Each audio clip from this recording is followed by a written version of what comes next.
자, 140페이지예요. 자, 거미집 이론이라고 있죠. 네. 거미집 이론 올해 좀 나올 가능성이 있어 보입니다. 작년에는 안 나왔는데.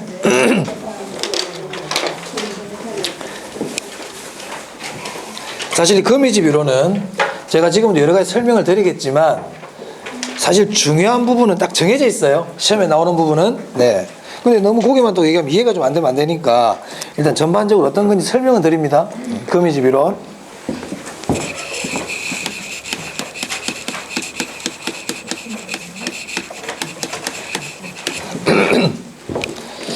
자, 예를 들어서요. 울산에 주상복합 아파트가 인기가 많아. 사람들이 주상복합 아파트를 많이 찾는단 말이에요. 그럼 주상복합 아파트 가격이 어떻게 돼요? 가격이 오르겠죠. 그러면 건설회사들은 어떻게 할까요? 야, 가격 오른다. 짓자. 짓겠지? 네. 뚝딱뚝딱 막 지어. 지금 바로 뿅 하고 나타납니까? 2, 3년 뒤에 나타납니까? 2, 3년 뒤에 공급량이 딱 나타나죠. 근데 그때 되니까 사람들이 안 사네. 그때 되니까 인기가 없는 거예요. 그럼 어떻게 돼요? 재고가 쌓이죠. 분양이 안 되잖아요. 그럼 만약에 건설회사 입장에서는 이걸 다 분양을 해야 된다는 가정을 하게 되면 그걸 다 분양하려면 가격을 어떻게 해야 돼? 가격을 내려야 되겠죠. 가격이 폭락합니다.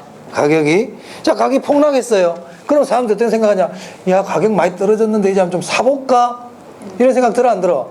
들죠. 이제 떨어질 만큼 떨어졌구나. 좀 사보자. 그럼 수요가 증가하면 가격도 오르지. 그럼 가격 오르네. 그럼 공급자도 어떻게 생각해? 야, 가격 오르는구나. 옛날은 생각도 안 하고. 야, 가격 오른다. 또 짓자. 또 지었어. 지금 뿅 하고 나타난다. 나중에 나타난다. 나중에 나타나지. 그때 되면 사람들이 또 산다 안 산다?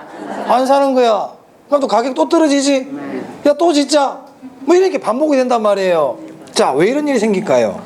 자, 첫 번째, 제가 나중에 정리해 드립니다만은 수요는 가격 변화에 즉각적으로 반응을 보여요. 자, 가격이 떨어지니까 사자 이렇게 바로 반응을 보이죠. 근데 공급량은 바로 즉각적으로 나타납니까? 시간차를 두고 나타납니까? 시간차를 두고 나타난다면, 즉 수요와 공급은 시차가 존재하더라 이 말입니다. 맞아요? 그게 거미집 이론의 핵심이야. 즉 거미집 이론은 수요에 비해서 공급이 늦게 나타나거든. 맞아요? 그래서 생기는 게 거미집 이론이에요. 그럼 농작물에도 이게 적용이 될 수 있을까요? 배추값이 오른다. 배추 진짜 내일 하루아침에 배추가 쭉 자랍니까? 시차를 두고 배추가 나타납니까 이제? 그렇죠. 그래서 이 거미집 이론은 원래 농작물에 쓰던 이론이에요. 근데 이걸 에치케리라는 사람이 부동산에다가 응용을 한 그런 학문이단 말이야. 원래 이 거미집 이론은 농작물에 적용하던 이론인데 우리 부동산학은 응용학문이라 그랬잖아. 여러 학문들을 응용하잖아요. 그래서 이 거미집 이론을 부동산에다가 접목한 겁니다. 오케이? 그래서 이 거미집 이론은 첫 번째, 수요와 공급의 시차 때문이다. 수요가 시차가 있는 겁니까? 공급이 시차가 있는 겁니까? 그렇지, 공급이 시차가 있어. 그럼 제가 조금 전에 초과 수요와 초과 공급이 반복된단 말이에요. 자, 가격이 올랐더니 지었죠? 그래서 사람들이 안 사. 초과 공급이지? 가격이 폭락해. 그래서 사람들이 많이 살려고 그래. 초과 수요. 가격 오르지? 이제 또 짓잖아요. 초과 공급, 폭락, 초과 수요, 폭등. 아시겠죠? 자, 그럼 거미집 이론은 초과 수요와 초과 공급이 반복된다. 맞아요? 가격의 폭등, 폭락이 반복된다. 맞습니다. 그런 말들 나오면 거미집 이론을 설명하는 것들입니다. 오케이. 자, 잘했어요. 그게 거미집 이론이야. 그래서 140페이지 보시면 거미집 이론에 의의 보면 그런 말들을 길게 적어놨어. 나중에 시간 되면 읽어보세요. 그런 내용들이에요. 자, 그러면요, 우리 교재 보시면 거미집 이론의 기본 가정이 나와요.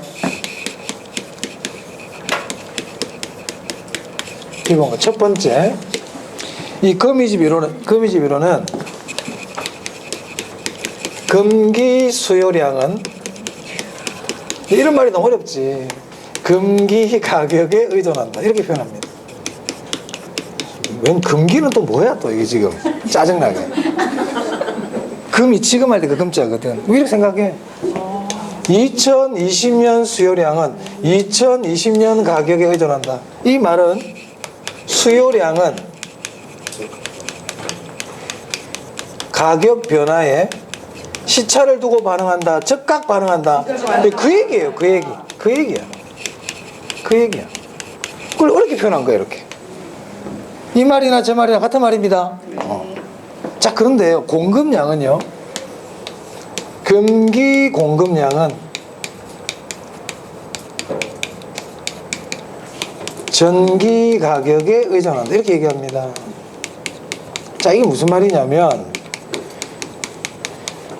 지금 2020년도에 부동산 공급량, 아파트 공급량은 2020년의 가격 때문에 생긴 게 아니라는 거예요. 지금 현재의 공급량은 지금 2020년이 아닌 예전 가격 때문에 나타난 공급량이다. 이 뜻입니다. 네. 그죠? 네. 그러면 공급량은 가격 변화에 즉각 반응한다. 시차를 두고 반응한다.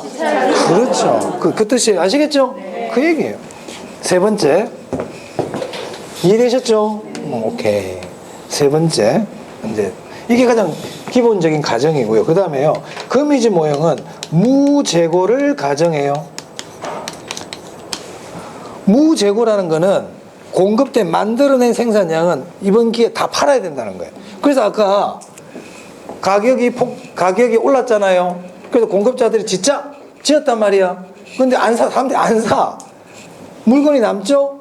재고가 발생했잖아요. 근데 이 재고를 그대로 두면 된다. 이번 기회에 다 팔아야 된다. 다 팔기 위해서 가격이 어떻게 된다는 거예요? 가격이 폭락하는 거예요.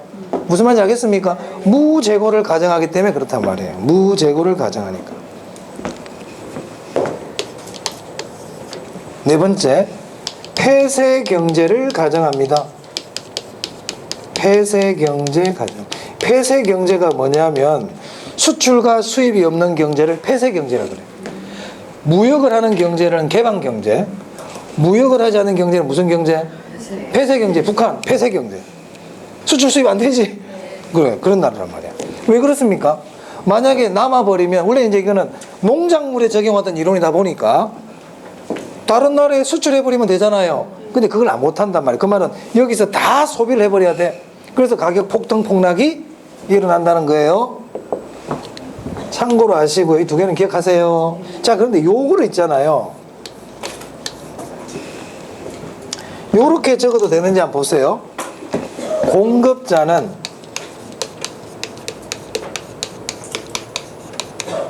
현재 가격에만 반응한다.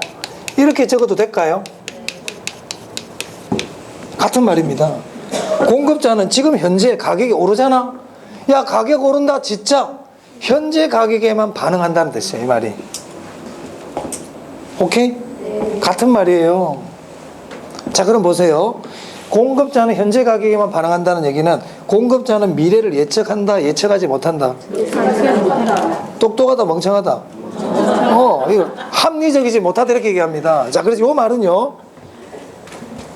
우리 책에서 멍청하다 이런 말 쓸 수는 없잖아. 자, 이 말은 결국 또 이렇게 학대가 이렇게 또 해석할 수 있단 말이야. 공급자는 미래를 예측한다, 예측하지 못한다. 예측하지 못해요. 합리적이지 못하다 이렇게 얘기합니다. 공급자는 합리적이지 못하다. 같은 말이에요. 공급자는 합리적이지 못해. 미래를 예측 못해요. 자, 그럼 봅시다. 이 가정이라는 게 뭐냐. 우리가 학자들이 이론을 만들 때 항상 가정을 딱 세워요. 가정부터 세운다니까. 가정을 딱 세우고 이 가정에 근거해서 이론을 전개해 나가요. 그래서 결론 딱 나온단 말이야. 결론 아직 안 했어. 결론 좀 달 거야 이제. 근데 만약에 이 가정이 잘못돼 버렸어. 가정이 잘못되면 그 결론도 어떻게 되는 거예요? 잘못됐지? 자, 그럼 보세요. 만약에 공급자가 미래를 예측한다면 그럼 가정이 잘못된 거지? 그럼 거미지 모형은 성립할까 안 할까? 안 한단 말이야. 공급자가 합리적이라면 거미지 모형은 성립할까 안 할까? 가정이 잘못됐으니까. 그럼 만약에 무재고가 아니라면 거미지 모형 성립한다 안 한다? 개방 경제라면 거미지 모형 성립한다 안 한다? 무슨 말입니까? 가정이 성립하지 않으면 하나만한 얘기야. 결론은 당연히 성립하지 않겠죠? 맞아요? 네, 그렇습니다. 자, 그 다음에 이 거미집 이론은 차를 고려하고 있거든요. 전기, 금기란 시간차를 고려하고 있죠. 이처럼 시간차를 고려하는 모형을 동태적 모형이라 그럽니다. 시간차를 고려한다.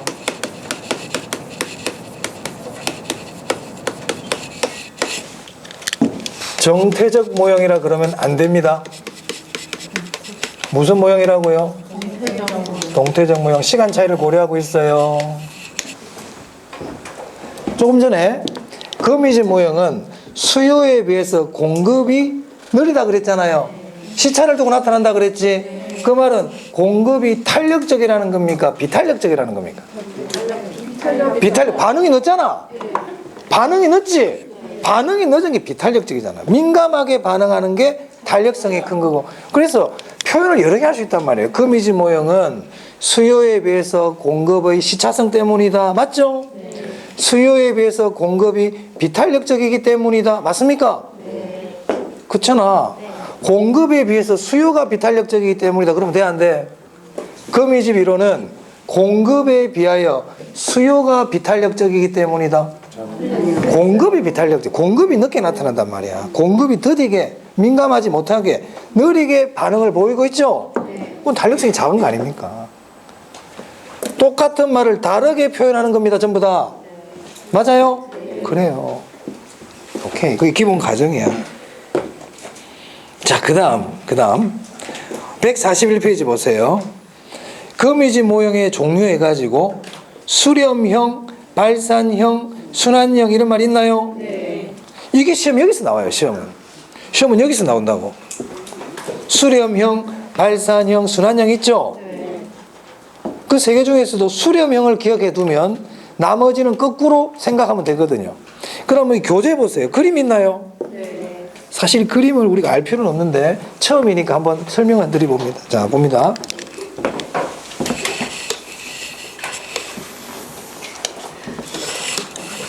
사실 그리는데 큰 의미가 없어요. 내일 되면 기억이 안 나기 때문에. 기억이 안 나요. 그래서 한 번은 해봐야 될 것 같아요. 해보긴 해봅니다. 자, 여기가 지금 균형이었어요.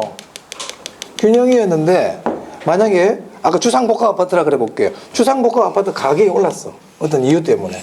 자, 그래서 가격이 처음 이 가격이었는데 가격이 올랐습니다. 자, 그러면 이 가격에서는 이만큼의 뭐가 발생합니까? 초과 공급이 발생하거든요. 그럼 초과 공급이 발생하면 재고가 쌓인다는 얘기죠. 그럼 아까 무재고를 가정하기 때문에 다 팔아야 돼요. 그럼 가격을 어떻게 해야 돼? 가격을 내려야 돼요. 가격을 내려야 돼. 그럼 이 가격에서는 이만큼이 뭐가 발생한다? 초과 수요가 발생하죠. 그럼 가격이 어떻게 됩니까? 올라갑니다. 그럼 또 초과 공급입니다. 가격 내려야 돼요. 초과 수요예요. 가격 올라가요. 빙빙빙 돌다가 어때요? 균형을 향해 가죠. 이걸 수렴형이라 그래요. 수렴형. 수렴형은 안정형이라고도 부릅니다. 균형을 향해 가니까 안정적이지. 수요 곡선, 공급 곡선. 자, 하나 더 그려볼게요.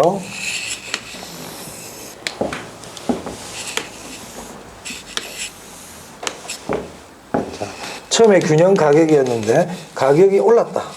자, 여기에서는 이만큼이 뭐가 발생합니까? 초과 공급. 그죠? 자, 초과 공급이니까 재고를 없애기 위해서 가격이 내리겠죠? 이만큼 뭐가 발생해요? 초과 수요. 가운데로 모일 기미가 전혀 안 보이죠, 지금? 점점 어떻게 되면 밖으로 벗어나고 있나요? 발산형이라 그럽니다. 불안정형이죠. 불안정형.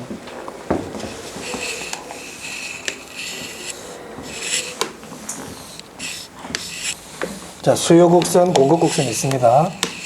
자, 처음에 균형이었어요. 가격이 올랐다. 자, 이 가격에서는 초과 공급이다. 가격이 폭락합니다. 초과 수요, 가격 폭등, 초과 공급, 폭락, 초과 수요, 폭등. 계속 뺑뺑뺑 돌고 있죠? 이걸 순환형이라 그래요. 그러면요, 어떨 때 수렴형이 일어나고 어떨 때 발산이고 어떨 때 순환인지 이걸 아는 게 중요하다고요. 이게 결론이야. 자, 그래서 수렴형은 수요의 가격 탄력성이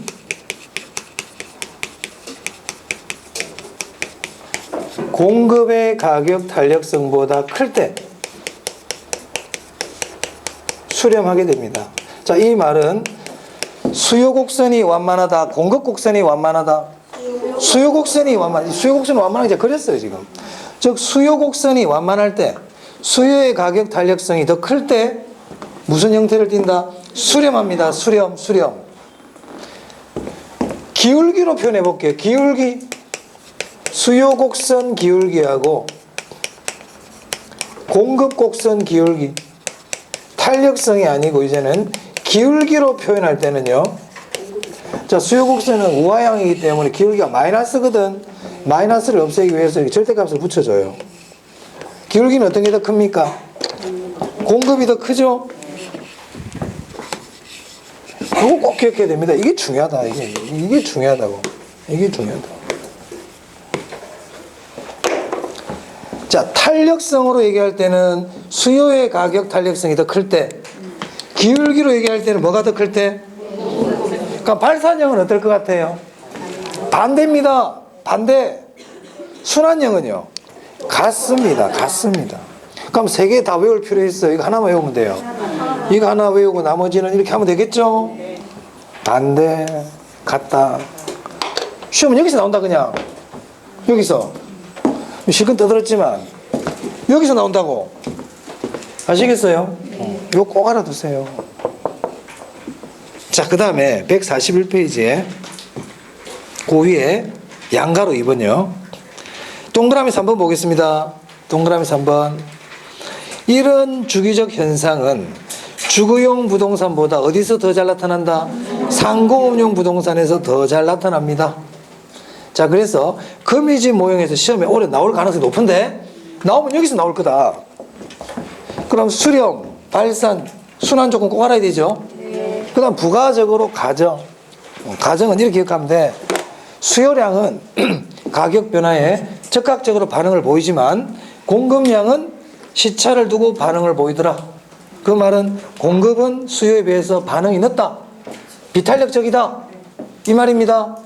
그리고 만약에 공급자가 합리적이고 미래를 예측하고 이런 가정에 위반이 된다면 거미집 모형은 잘 적용되지 않는다.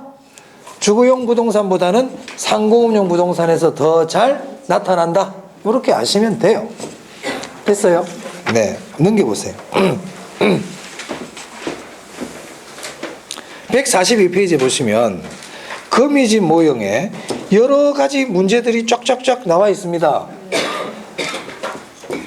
2번 한번 볼까요? 다음과 같은 조건에서 거미집 이론에 따를 경우 수요가 증가하면 A 부동산과 B 부동산의 모형 형태는 이렇게 되어 있어요. 이 문제를 읽으니까 문제 말 자체가 어렵죠. 신경 쓰지 마. 아, 거미집 모형이구나. 거미집 모형이구나. 1, 2, 3, 4, 5번을 보니까 수렴, 순환 뭐 이런 게 적어놓은 거 보니까 아, 수렴인지 발산인지 순환인지를 찾아내라는 뜻이구나. 이렇게 생각해야지. 이 문제를 막 해석하고 있으면 안 돼. 자, 그럼 보세요. A 부동산 봅니다. 수요 곡선 기울기, 공급 곡선 기울기가 나와 있네. 아, 기울기를 가지고 수렴 발산을 판단하라는 얘기다. 그죠? 마이너스는 신경 안 쓴다. 왜? 절대값이기 때문에. 그러면 A는 공급 곡선 기울기가 더 크네요. 무슨 형입니까? 수렴. 그렇지. B는 보니까 같네. 뭡니까? 순환. 오케이. 그냥 장난이다. 3번 봅니다. ABC 부동산 시장이 다음과 같다. 이것도 할 수 있겠죠? 기울기로 나타냈으니까요. 그럼 탄력성 물어본 게 볼까? 1번이 탄력성을 물어봤네. 1번이. 거미집 이론에서 수렴형 모형이 되기 위한 A와 B의 조건을 물어봤네요. 수렴 조건. 자, 수요의 가격, 탄력성으로 얘기하고 있다. 그죠? 탄력성은 어떤 게 더 커야 수렴합니까? 수요가 더 커야 돼. 탄력성은 수요가 더 커야 된다. 기울기는 공급이 커야 되고. 아시겠죠? 수요는 탄력성은 수요가 더 커야 돼. 이걸 뭐 수탄수, 공탄발 뭐 이렇게 외우는 분들도 있던데 뭐 그렇게 외우든지 뭐 그건 모르겠어요. 적어놨어요. 그런 것도. 뭐 그렇게 하시던데 수요가 뭐 탄력성이 크면 뭐 수렴, 뭐 저는 앞글자는 별로 안 좋아해요. 시험장한테 수탕수 뭐야? 이거 하면 안 되거든. 수요 곡선이 완만하면 수렴이라고요. 수요 곡선이 완만해야 돼. 이거 하나를 기억하는데 이거 무슨 굳이 앞글자 딸 필요까지 있겠나? 잘 기억해 두세요. 탄력성은 수요가 더 커야 된다. 수요 곡선도 완만해야 돼. 자, 그렇게 봐두세요. 자, 143페이지 보시면 4번 문제 있죠? 요건 이제 3월 달에 설명드릴게요. 네, 지금부터 너무 복잡하다. 식으로 나타났을 때. 자, 마찬가지, 5번도 마찬가지고요. 네. 자, 그래서 경기 변동까지 다 했습니다. 자, 경기 변동 한 문제 또는 두 문제 나온다 그랬어요. 거미지 모형에서 문제가 나오면 두 문제, 거미지 모형에서 안 나오면 한 문제 나와. 그러면 부동산 경기 변동에 제일 중요한 게 뭐다 그랬어요, 제가? 각 국면별 특징?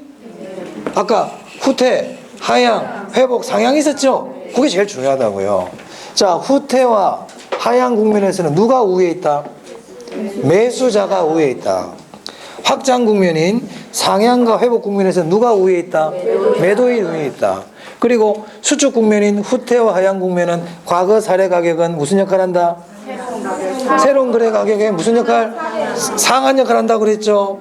상향이나 회복 국면에서는 과거 가격은 무슨 역할을 한다? 하한 역할. 상향에서는 하한이야. 하향 시장에서는 상한. 요거 기억하라고. 그 다음에 부동산 경기 변동의 특징이 있었죠. 주기가 길고 진폭이 크다. 불분명, 불명확, 불규칙적이다.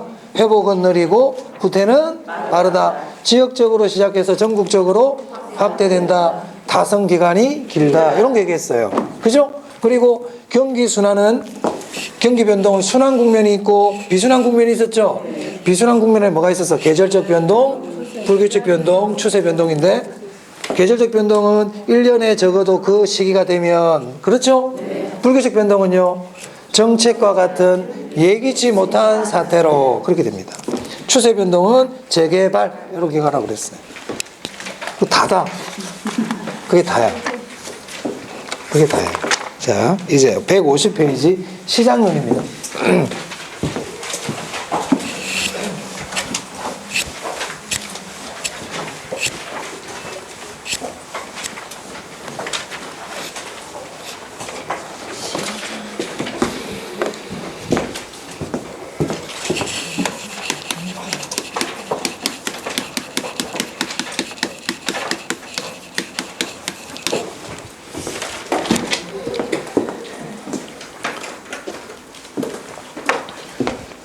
시장론은요, 한 3문제 정도 출제가 돼요.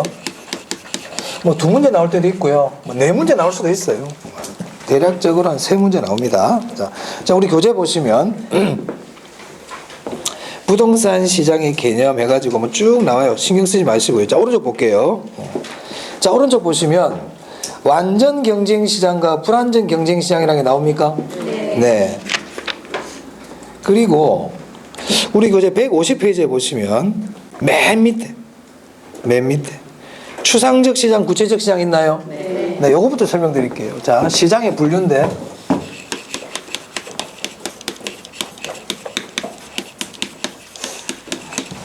우리 앞으로 이제 공부할 때요. 시장의 분류할 때 추상적 시장,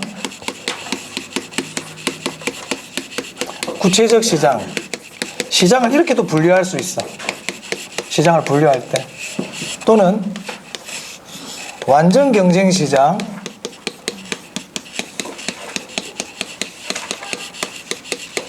불완전 경쟁 시장 이렇게도 나눌 수 있어요. 분류하는 기준에 따라서. 또 시장을 나눌 때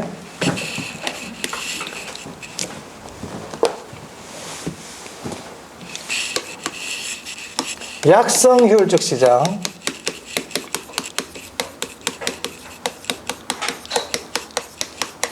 중강성 효율적 시장,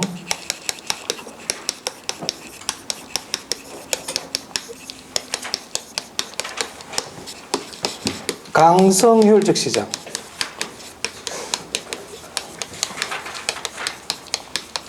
또 시장을 나눌 때 할당 효율적 시장,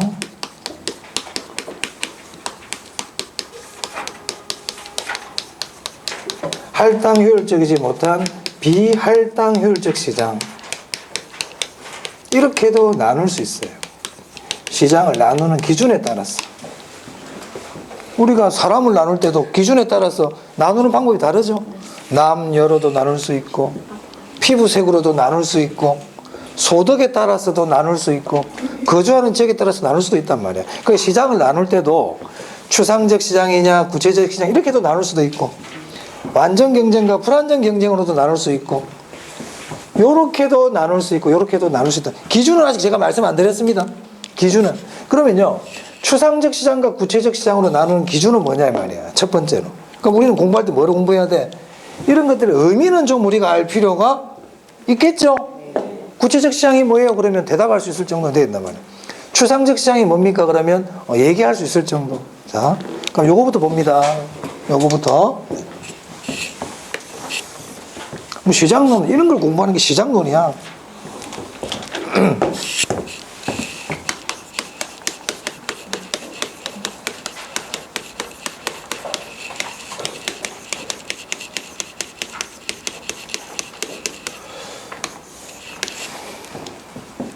자, 추상적 시장과 구체적 시장은요, 장소를 가지고 구별한 거예요. 장소 가지고. 추상적 시장은 장소의 범위, 장소의 제한, 이런 것들이 없는 시장이에요. 추상적 시장은. 눈에 보인다, 안 보인다? 안 보여. 추상적의 반대가 제가 구체적이라 그랬잖아요. 그럼 구체적 시장은 뭡니까? 장소의 범위나 제한이 있어요. 자, 예를 들면 신정시장, 남대문시장, 구체적 시장입니다. 야, 우리 신정시장 앞에서 만나자. 만날 수 있어, 없어? 만날 수 있어요. 추상적 시장은요, 장소의 제한이 없는 시장이에요.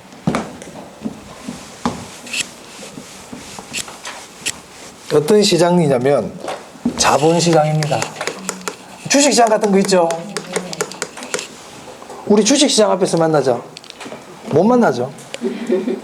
어떤 사람은 삼성증권 앞에 가 서 있는 거야. 삼성증권 앞에. 그 사람 삼성증권 계좌 만들어 놨거든. 어떤 사람 대우증권 앞에 가 있어. 어떤 사람 여의도 정권거래소 앞에 가 있는 거야. 정권거래소. 못 만납니다. 왜? 장소가 안 정해져 있단 말이에요. 자, 그럼 먼저 추상적 시장, 장소의 범위 제한이 없는 시장이다. 눈에 안 보여. 구체적 시장은 장소가 있어. 뜻부터 아시겠죠? 자, 그럼 이제 우리가 좀 시험과 관계되는 거, 우리 배운 거하고는 어떤 관계 있느냐? 우리 부동성 있잖아요. 이 부동성은 추상적 시장과 관계가 있어요. 자, 우리가 지금 신정시장이라는 곳은 어떤 곳이냐면, 자, 저 은양에서 미나리를 캔 할머니가 있어. 자, 이 미나리를 팔고 싶어요. 그래서 신정시장에 이 미나리를 들고 와가지고 진열을 해놓고 물건을 팔고 있죠. 그래서 구체적 시장이라는 거는 상인들이 일단 물건을 들고 와야 돼. 맞아요? 네. 그럼 물건을 들고 올 수 없으면 구체적 시장이라는 게 존재할 수가 없습니다. 맞아요? 네. 그래서 구체적 시장은 일단 물건을 들고 올 수 있어야 되고 진열이 가능해야 돼. 근데 우리 부동산은 들고 올 수 있다 없다? 없단 말이에요. 우리 아파트 사러 신정시장 가지기 안 되지? 네. 맞아? 네. 그래서 부동산은 기본적으로 추상적 시장과 관계 있어요. 알아둡니다. 부동성, 추상적 시장과 관계 있다. 그래서 우리 전에 부동성 할 때 국지성, 외부 효과, 추상적 시장 이런 게 들어간단 말이에요.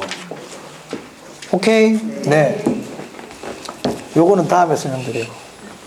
이것도 사실 부동성과 관계 좀 있지만 다음에 설명드립니다. 지금은 그냥 추상적 시장은 뭐와 관계 있다? 부동성과 관계 있어요. 됐어요. 자, 그 다음 이제 조각할 겁니다. 완전 경쟁시장과 불완전 경쟁시장. 두 번째, 시장을 분류할 때 완전 경쟁시장과 불완전 경쟁시장으로 나눌 수가 있다는 거예요.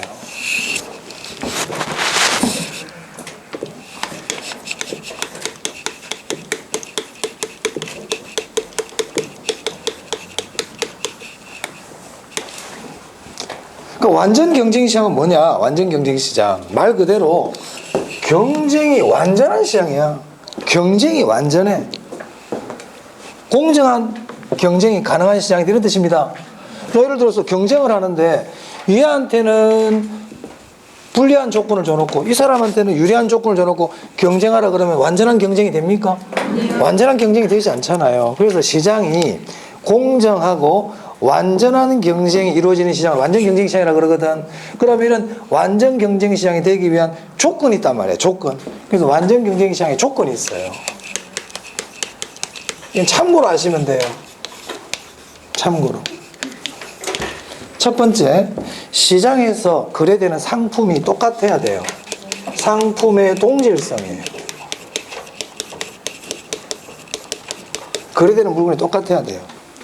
만약에 설탕을 파는데 이쪽 가게에서 파는 설탕은 아주 고급의 설탕이고 여기는 좀 하품의 설탕이란 말이에요. 그러면 공정한 경쟁이 돼요, 안 돼요? 안 되지. 완전 경쟁이 될 수가 없다는 겁니다. 선생님, 현실은 그렇지 않잖아요. 지금 현실 얘기하는 게 아니지, 나 지금. 완전 경쟁시장 얘기하고 있는 거야. 완전 경쟁시장이 되려면 이래야 된다고요. 상품이 동질적이어야 돼. 자, 두 번째, 시장 참여자가 다수여야 돼요. 여기서 시장 참여자라는 거는 수요자와 공급자를 얘기합니다.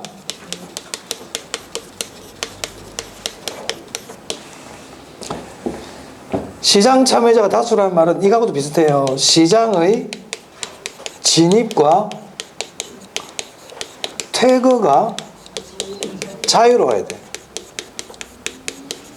들어오고 나가는 게 자유로워야 돼. 시장 참여자가 많아야 돼. 그래야만이 완전 경쟁이 될 수 있어요. 만약에 공모전을 하는데 어디 기업에서 무슨 뭐 회사 로고 공모전을 해요. 근데 이쪽 사람들만 참여해. 그러면 돼, 안 돼? 완전 경쟁이 아니죠. 누구나 참여할 수 있어야 된다. 누구나. 그게 완전 경쟁 아닙니까? 맞아요? 네 번째, 완전한 정보입니다. 이 사람한테는 이번에 있잖아, 책 10페이지부터 30페이지까지 처음에 나올 거야. 이렇게 가르쳐줘. 얘한테 아무것도 안 가르쳐줘. 완전한 경쟁이 돼, 안 돼? 완전한 정보라는 거는 누구나 다 알아야 된다는 거예요. 누구나 다 알고 있다. 무슨 말 알겠어요? 이 사람도 알고 이 사람도 알고 다 알아야 돼. 그게 완전한 정보야. 이렇게도 표현해요. 정보의 대칭, 이렇게도 표현합니다. 정보의 대칭. 이 말은 정보 비용이 존재하지 않는다, 이런 뜻입니다. 정보 비용이 존재하지 않는다.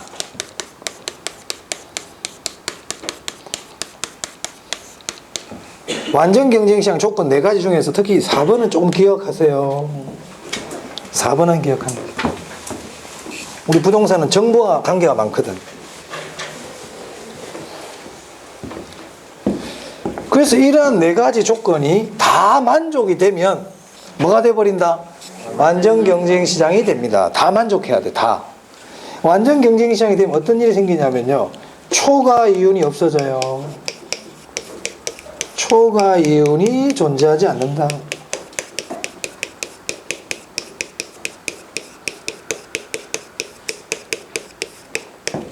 일물일가가 성립합니다. 동일한 물건에는 이제 동일한 가격이 성립이 돼요. 그래서 완전 경쟁시장은 초과이윤이 존재하지 않고 일물일가가 성립합니다. 그럼 초과이윤이라는 게 나왔는데 봅시다. 우리 시험에서 초과이윤이 뭡니까? 이런 거 안 물어봐요. 안 물어보지만 앞으로 초과이윤이란 말이 자주 나오기 때문에 설명드립니다. 초과이윤. 자, 우리가 이윤은요, 크게 정상이윤과 초과이윤으로 나눌 수 있어요.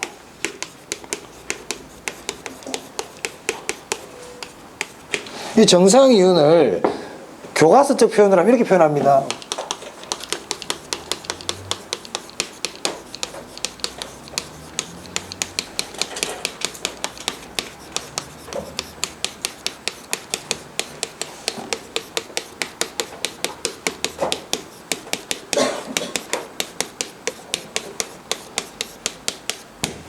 이 정상이윤은, 자, 여기 그런 좀 어렵게 조업도란 말을 썼지만, 내가 지금 하고 있는 일을 계속 하기 위해서 필요로 하는 최소한의 이윤을 뭐라 부른다? 정상이윤이라고 부른단 말이에요.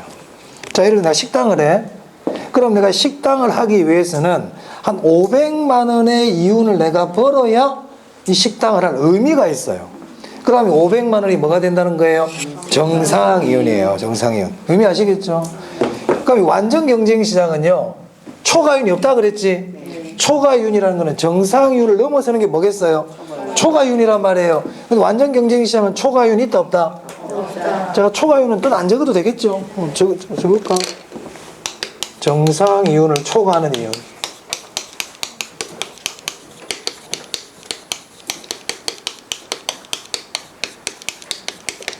그럼 완전 경쟁시장은 초과이윤이 없다 그랬지? 네. 그럼 이 말은 무슨 말이냐? 전부 다 뭐만 얻는다? 정상이윤만 얻고 있어요. 완전 경쟁시장은. 이 꽃집 사장님도 정상이윤만 얻고 있고요. 식당 주인도 뭐만 얻고 있다? 정상이윤만 얻고 있어요. 초과이윤 얻는 사람이 아무도 없어요. 완전 경쟁시장에서는. 무슨 말 알겠습니까? 네. 그걸 우리가 균형이라 그럽니다. 균형. 그래서 완전 경쟁시장 전부 다 균형을 이루고 있어요. 균형을. 초과이윤이 없어요. 실제로 존재한다 안 한다 지금? 없어. 이런 시장 존재하지 않아요. 이론적이다. 누군가가 초과이윤을 보잖아요. 그럼 어떤 일이 생기느냐? 경쟁자 바로 돌아버립니다. 시장 참여자도 엄청나게 많고 시장에 들어오는데 아무런 제약이 없어요. 여기서 제약이 없다는 거는 비용도 안 든다는 겁니다. 카페 하나 만들어 볼까 얘기야. 카페. 무슨 카페에서 초과이윤이 막 발생해. 그럼 어떤 일이 생겨? 카페 막 생겨. 카페 만드는데 돈 들어요? 아니, 이런 카페 말고 네이버 카페, 다음 카페 돈 들어 안 들어? 안 들어요. 회원가입 클릭하면 카페 만들어지지? 네. 그런 거야. 진입 장벽이 없어. 페이스북 만드는데 진입 장벽이 있어요? 네. 없어요. 그런 걸 얘기해요. 탈퇴할 때 돈 냅니까? 안 돼요. PC방 장사가 안 돼가지고 PC방 간둬야 되겠다 이런 탈퇴를 얘기하는 게 아니야. 그건 돈 들어. 손해보면서 나와야 되잖아. 네. 그런 거 아니야. 들어가고 나가는데 아무런 돈도 안 들고 비용도 발생 안 해. 마음대로 들락날락거려. 그러니까 초과이윤을 볼 수가 없어요. 아시겠죠? 네. 그래서 동일한 물건에는 동일한 가격이 성립한다는 겁니다. 완전 경쟁. 자, 그런데 우리 부동산 시장을 한번 보자. 근데 이게 중요하지. 이게 중요하다는 거예요. 우리 부동산 시장은 과연 상품이 동질적이냐 이 말입니다. 동질적입니까? 이질적입니까? 이질적이거든. 상품의 이질성이 뭐냐면 이게 개별성이거든요. 맞아요? 우리 부동산은 개별성이라는 특성을 갖고 있잖아. 개별성 때문에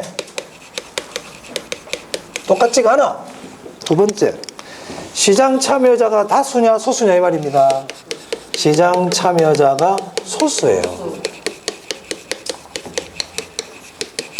왜 이유까지는 굳이 몰라도 되는데 이유를 설명드리면, 첫째, 고가예요. 부동산은 너무 비싸. 그래서 시장에 참여하기가 쉽지 않고, 그죠? 그리고 법적 제한이 많아요.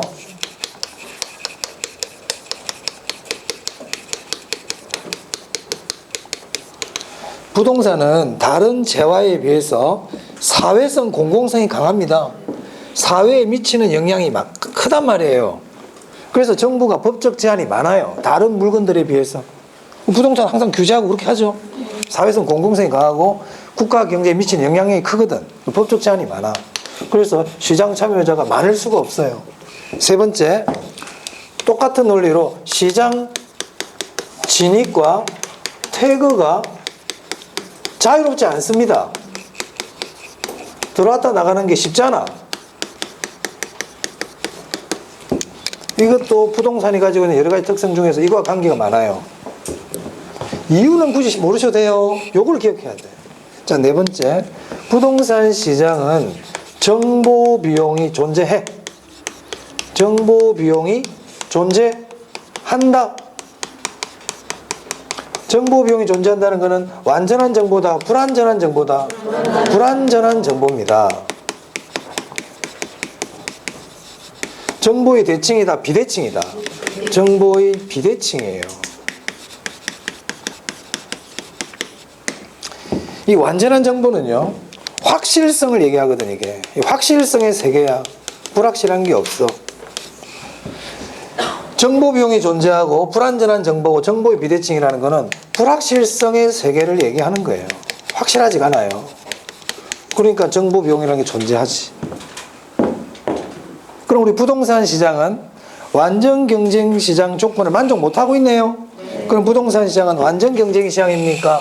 불완전 경쟁 시장입니까? 불완전 경쟁 시장입니다.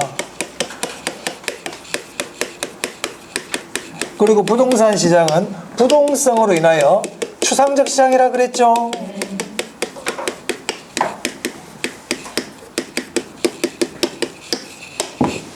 자, 그래서 완전과 불완전까지 봤어요. 여기까지 지금 설명을 드렸습니다. 여기까지. 자, 그래서 교재 보시면요. 교재 보시면 151페이지에 완전 경쟁 시장의 성립 요건 그래 가지고 1, 2, 3, 4번 나와 있죠. 자, 그 밑에 완전 경쟁 시장 특징 한번 보겠습니다. 1번. 완전 경쟁 시장에서는 일물일가의 법칙이 적용된다. 일물일가가 성립한다 그랬잖아요. 맞아요. 2번 볼게요. 개별 기업은 시장 가격을 그대로 수요, 출치입니다. 가격 순응자입니다. 가격 순응자. 완전 경쟁 시장에서 개별 기업들은 가격을 통제하고 지배할 수 있는 능력이 없어요. 그냥 시장에서 수요와 공급에 의해서 가격이 정해지면 그게 따르는 사람들이지 가격을 지배할 수 없다. 가격 순응자라 부르고요. 그래서 일물일가가 성립한다고 그랬잖아요, 아까. 그래서 수요 곡선이 수평이에요. 수요 곡선이 수평이다. 그런 거 줄 하나 쳐놓습니다. 나중에 한 3월달 이후 되면 다시 설명드립니다. 자, 3번에요. 완전 경쟁 시장에서는 정보가 완전하므로 정보 비용과 초과이윤이 존재한다, 존재하지 않는다? 존재하지 않는다 그랬죠? 그 말은 정상 이윤만 존재합니다. 누구나 정상 이윤만 얻고 있다는 거예요. 초과이윤이 존재하지 않는다는 것을 손해본다 그러면 안 돼. 손해보는 사람도 없어. 완전 경쟁 시장은 손해보는 사람도 없고 초과이윤 얻는 사람도 없고 정상 이윤만 다 존재한단 말입니다. 아시겠어요? 초과이윤 보는 사람도 없고 손해보는 사람도 없고 뭐만 얻는다? 정상 이윤만 얻는. 그걸 균형이라 그래요. 그런 걸 균형이야. 균형. 자, 그 다음 불완전 경쟁 시장. 자, 좀 설명 넘어갑니다. 이거는. 자, 152페이지 보세요. 거기 보니까 표가 하나 나와 있죠. 네, 그 표 요걸 좀 정리해 놓은 거니까. 자, 우리 시험은 요걸 잘 물어봅니다. 여기 부동산 시장 상품 이질적이다. 시장 참여자가 소수이다. 시장의 진입가태가 자유롭지 않다. 정보 비용이 존재한다. 불완전한 정보다. 정보의 비대칭이다. 이런 말들을 기억하면 되겠습니다. 자, 153페이지 보세요. 부동산 시장의 특성 나오죠? 여기는 조금 쉬었다 하겠습니다. 시간이 좀 걸립니다.